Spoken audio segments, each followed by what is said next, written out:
जय जगन्नाथ। आज विषय वस्तु हूँ जन्माष्टमी। रासमय प्रभु श्री कृष्ण द्वापर जुगर भाद्रव मास कृष्ण पक्ष अष्टमी तिथि रोहिणी नक्षत्र युक्त लग्न रे निषाधरे जन्म ग्रहण करते। तेणु से दिन को अंगीकार करी आमे समस्त हिंदू से कृष्ण जन्म को पालित करी पालन करी आसुचे।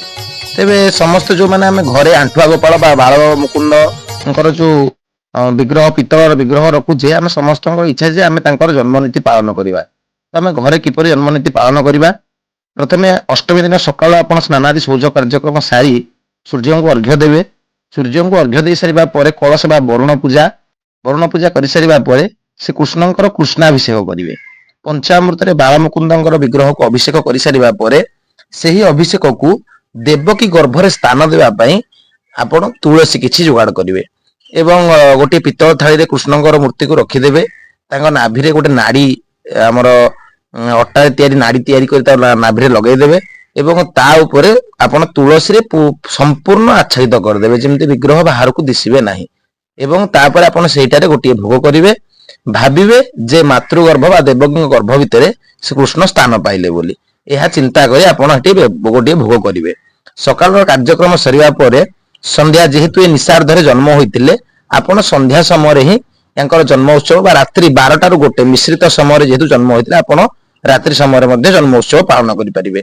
तो जन्मोत्सव प्रथमे आपण आसन शुद्ध करी निजे शुद्धपूत भाव परिधान लुगा परिधान करी आपण बसवे पूर्वाभिमुख हो देवता जन्म नीति करने।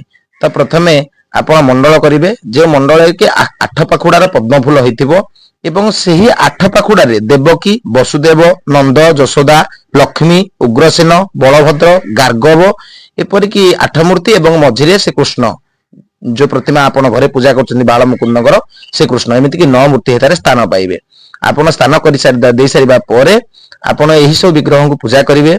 पूजा तांको भोग सरिबा परे आपण कृष्ण जन्मर पुस्तक पाठ करेंगे। कृष्ण जन्म पुस्तक पाठ जिते कृष्ण जन्म नीति अच्छी से जन्म नीति रे आपण এই गर्भ भितर देवज्ञ गर्भ भितर कृष्ण जन्म हेबे बोली चिंता करी आपण से तुलसी उपर को हलदी पानी पकई देबे एवं यह चिंता करी से तुलसी को हटई देबे साइड बाहर कर देबे एवं कृष्ण जन्म हेले बोली चिंता करिवे।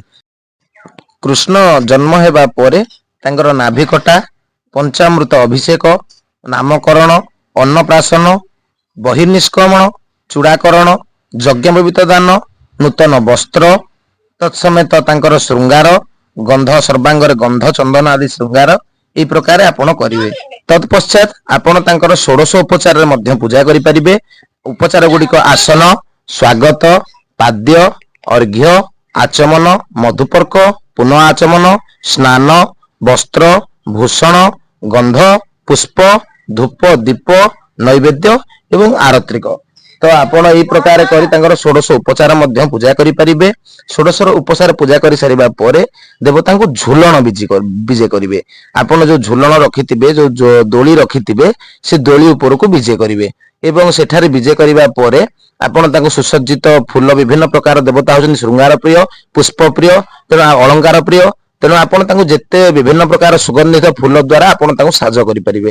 तो आपण दोली ऊपर बसिबा परे ताको फूल द्वारा सुसज्जित कर सारिबा परे ताको अतर आदि सुगंधित द्रव्य दे सारिबा परे आपण तांकर भजन बा जनान करिकी आपण दोली को झुलेकी तांको झुलन करि परिबे।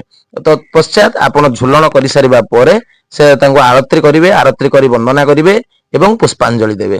तो एई प्रकार आपण जदि जन्माष्टमी करंती नीति करंती तेबे अति उत्तम हेबो। एवं आपण जदि व्रत करिबा को चाहुचंती तो आपण से दिन सकाळू जदि उपवास व्रत निज सुविधा बा देह को नेकी ही व्रत गुड़िक होइताय।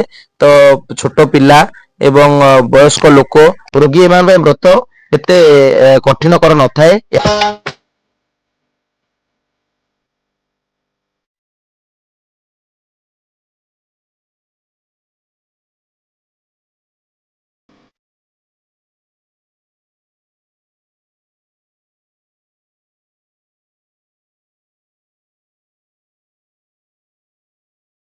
आपन को भी कही रखा चाहूँगी जे आपण जो कृष्ण पाखे जन्माष्टमी भोग करेंगे बोली भाविचंती ताको क्षीर लहुणी छेना कदली एवं कर्पूर ए प्रकार जिनस को मिसई से जिनस को ही भोग करूँ जेहेतु शिशु रूप में देवता जन्म होती तेणु शिशु प्रथम क्षीरपान आवश्यक तेणु क्षीर द्वारा मिश्रित क्षीर मिश्रित भोग आपण ही कृष्ण को भोग करूँ बा से बाल मुकुंद को भोग करूँ यही प्रकार आप पूजा कले आपणकर मानसिक पूर्ण होता है बा देवता संतुष्ट होता आपण यही प्रकार घरे पूजा करें तो आपन जदि वीडियो भल लगी था तो लाइक करेंगे शेयर करेंगे और सब्सक्राइब करेंगे जय जगन्नाथ।